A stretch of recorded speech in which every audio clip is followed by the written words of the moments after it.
my channel for Vlogmas Day 2. I am Megan if you are new here, and if you are returning for another video, thank you guys so much. As you can tell by the title, we are going to be talking about Christmas on a budget this year. I feel like with everything COVID going on right now, just everything crazy going on in the world, this is the perfect and needed topic, as I know some people may be struggling, some people just want to be frugal with their money. This is the opportunity to go over some ideas and ways that you can save money and do Christmas on a strict budget for yourself and still have a really good time with your family and with your friends during the holiday season. This is my new puppy, by the way. This is Gizmo, so I just wanted him to say hi to everybody.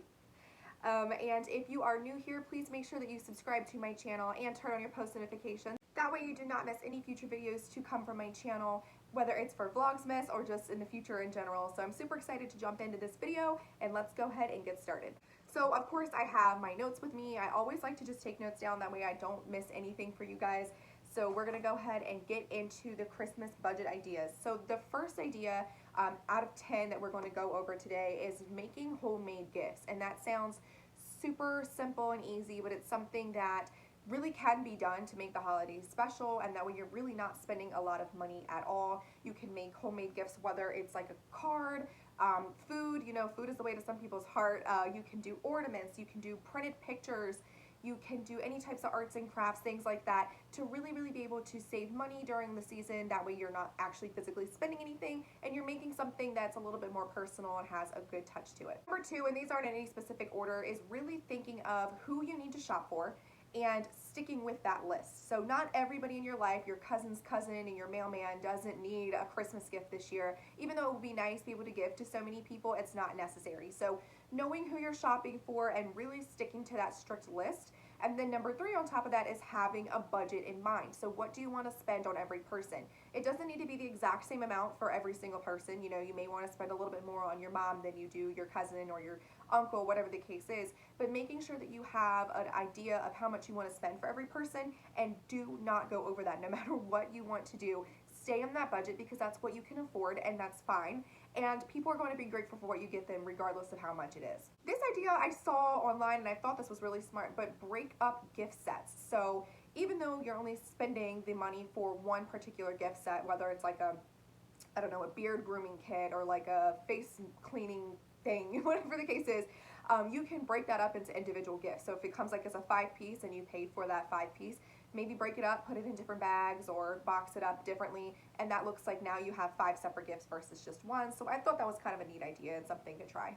Another one that I'm going to be doing this year, I know because again I like to save money, is making arrangements to exchange gifts with particular people at different times. So for example, I know like I'll probably give my siblings and my daughter their Christmas gifts on Christmas because they're here, they're spending the actual day with me, and then other family or friends who I'm not necessarily around that day, I will be able to do Christmas exchanges at a different time, and that relieves a little bit of pressure on me to make sure everything's done by December 25th, and if I need to wait until the next paycheck to buy the next round of people stuff that I want to buy, then I have the time to do so because we already planned ahead to do a different date exchange. So another really good one, if you're not too proud, and I would never knock it because I enjoy doing it, is going thrifting or yard sailing and trying to find things that are a lot cheaper versus buying them brand new in the store. Especially around the holidays, people are getting rid of so much stuff because they're trying to make room for the new stuff they're going to get for the holidays.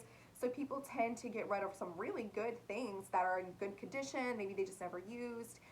Sometimes they still have tags and boxed up on them. So I would suggest making those trips first, even if it's like smaller retailers like Ross, or you know, something that is just giving prices that are much cheaper and a little bit more realistic, and that way you can stay within your range and maybe even get more than one thing or something nicer than you expected.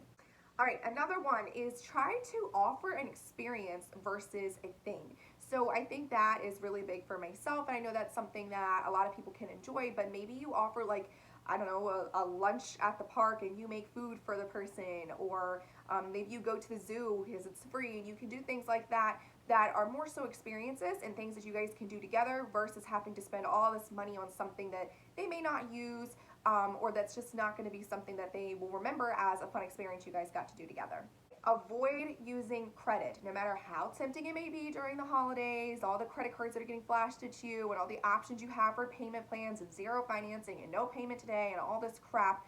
don't do it. Avoid the credit options because yes, you're going to get something quickly that you are interested in, but now you have a payment plan and you have your credit hit and all these unnecessary things when you have so many other options to be able to get gifts cheaper or make them, and it will eventually hurt you in the long run because you just were trying to rush and get something for the holidays. So definitely avoid credit. Okay, a big one to be mindful of, especially during this time, is to look out and be careful for scams and people online who are trying to rip you off. When I was getting this little guy, I know that I was looking up plenty of different sellers and things like that, and especially because it's around the holidays, everybody was like, oh, $600 for this type of dog, or it's $200 for this and we'll ship to you for an extra 100, and just so many scams and things that were clearly rip-offs. But people unfortunately fall for those types of things. You know, they fall for the things that are online for sale, and it's really unfortunate because even though it's holidays, people don't care, and if they're trying to scam you and rip you off, they will regardless. So be mindful of those things. Make sure you do research before you order on a website, before you order from anybody. Make sure that you are, really researching this company. Are they reputable? Go over the reviews, and just don't send money if you're not 100% sure about the business. 9 times out of 10, you'll be able to find that thing or those things somewhere else that are very much so more secure. Last one I have is just look for coupons. So look for things that you can use to get discounted things. So whether that's coupons or you go on somewhere like Groupon that offers, different like massages or adventures and places that you can go for somebody, you can find those things for much cheaper on those sites, and obviously it helps save you money. So you can find something that somebody may like on those sites for either free or next to free because you're saving a lot of money on there. All right, I think I did all 10. I know they were not in a specific order. I kind of meshed some together, but those are the top 10 ideas that you can use to make sure you budget for Christmas and do not break the bank. Again, just a reminder, people are going to be grateful no matter what you get them, or they should be, or maybe we need to reconsider them. But they're going to be grateful. The holidays are not about buying presents. It's not about gifts. It's not about anything like that. It's about spending time with loved ones. So whether you just draw them a card or you make them some food or you find something at a thrift store, whatever the case is, as long as you are able to do something, if that's what you want to do, to make them feel like you care about them and you were thinking about them, then that's all that matters. So don't stress yourself out too much during the holiday season. Do not break the bank. Do not go getting credit. Don't do more than you can. Don't buy more than you can chew, right? I hope this video helped you guys, and I'm super excited for the holidays. I hope that you guys are. Happy Vlogmas Day 2, and I will talk to you guys tomorrow.